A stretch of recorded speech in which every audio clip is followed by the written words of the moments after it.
ដំណាំថ្នាំជក់គឺជាដំណាំដែលមានលក្ខណៈប្រពៃរបស់កសិករនៅតាមដងទន្លេមេគង្គនៅរដូវទឹកស្រកដែលជាផ្នែកមួយនៃចំណូលរបស់ក្រុមគ្រួសាររបស់កសិករព្រមទាំងបង្កើតការងារឲ្យខ្លួនឯងផងដែរនេះជាទេសភាពនៅពីខាងលើភូមិទី1ស្រុកកោះស្ទឹងខេត្តកំពង់ចាមបងប្អូនទាំងអស់គ្នានេះជាទេសភាពដ៏ស្រស់ស្អាតពីខាងលើអាកាសដែលផ្ដិតយកពីខាងលើឲ្យបងប្អូនបានមើលថានេះជាសកម្មភាពរបស់ប្រជាពលរដ្ឋនៅក្នុងខេត្តកំពង់ចាមនៃស្រុកកោះស្ទឹងនឹងកំពុងតែប្រមូលផលពីថ្នាំជក់នេះជារដូវទឹកស្រកដែលបងប្អូនកំពុងតែដុតដៃដុតជើងដើម្បីយកផលដំណាំយកទៅប្រមូលផលដើម្បីទទួលបានចំណូលនៅក្នុងក្រុមគ្រួសារបងប្អូនទាំងអស់គ្នាអាចមកទស្សនាបានពីទេសភាពរបស់បងប្អូននៅ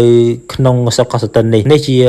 បងប្អូនប្រជាពលរដ្ឋដែលពួកគាត់ដុតដៃដុតជើងនៅក្នុងការថែទាំដំណាំរបស់ពួកគាត់ដើម្បីប្រមូលផលហើយបងប្អូនដែលអត់ដែលបានឃើញពីទេសភាពបែបនេះអាចចូលរួមនៅក្នុងទស្សនាវីដេអូខ្ញុំបានហើយកុំភ្លេចចូលរួមចែករំលែកវីដេអូនេះដើម្បីឲ្យបងប្អូនផ្សេងទៀតដែលមិនដែលដាំដំណាំនេះបានដឹងខ្ញុំសូមរៀបរាប់ពីដំណាំថ្នាំជក់គឺជាប្រភេទថ្នាំក្រុមការងារអំពាវនាវឲ្យបងប្អូនប្រជាពលរដ្ឋកសិករនឹងមានការដាំថ្នាំជក់ដើម្បីយកទៅលក់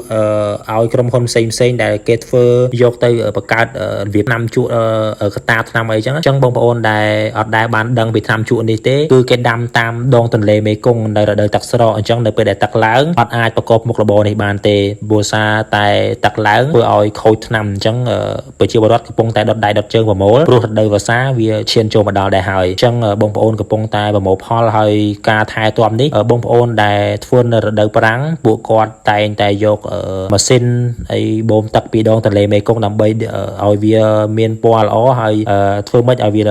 មានជីវជាតិដើម្បីលក់ទៅបានល្អថ្លៃអញ្ចឹងនេះជាទេសភាពពីខាងលើដែលខ្ញុំធ្លាប់តែថតឲ្យបងប្អូនទាំងអស់គ្នាមើលពីទេសភាពខាងក្រោមធម្មតាតែនេះគឺធ្វើឲ្យបងប្អូនប្លែកភ្នែកតែម្ដងសម្រាប់ទេសភាពពីលើអាកាសមួយនេះអរគុណបងប្អូនទាំងអស់គ្នាសម្រាប់ការទស្សនាវីដេអូមួយនេះដែលយកចិត្តទុកដាក់ហើយចូលរួមចែករំលែកនិង share comment ដើម្បីឲ្យប្រជាពលរដ្ឋយើងទទួលបានដំណាំមួយនេះហូរហៀហើយទទួលបានទឹកប្រាក់សម្រាប់ក្រុមគ្រួសាររបស់គាត់ធ្វើឲ្យជីវភាពគាត់នឹងល្អប្រសើរអញ្ចឹងកុំភ្លេចចូលរួមគាំទ្រកសិករខ្មែរយើងដើម្បីទទួលបានតម្លៃល្អហើយជូនពរទៅប្រជាពលរដ្ឋទាំងអស់ដែលធ្វើដំណាំថ្នាំជក់ទាំងអស់ឲ្យទទួលបានជោគជ័យហើយអរគុណទៅដល់ក្រសួងកសិកម្មទាំងអស់ដែលជួយណែនាំប្រជាពលរដ្ឋឲ្យមានការខិតខំដាំដុះហើយជាពិសេសនោះពួកគាត់គោរពទៅតាម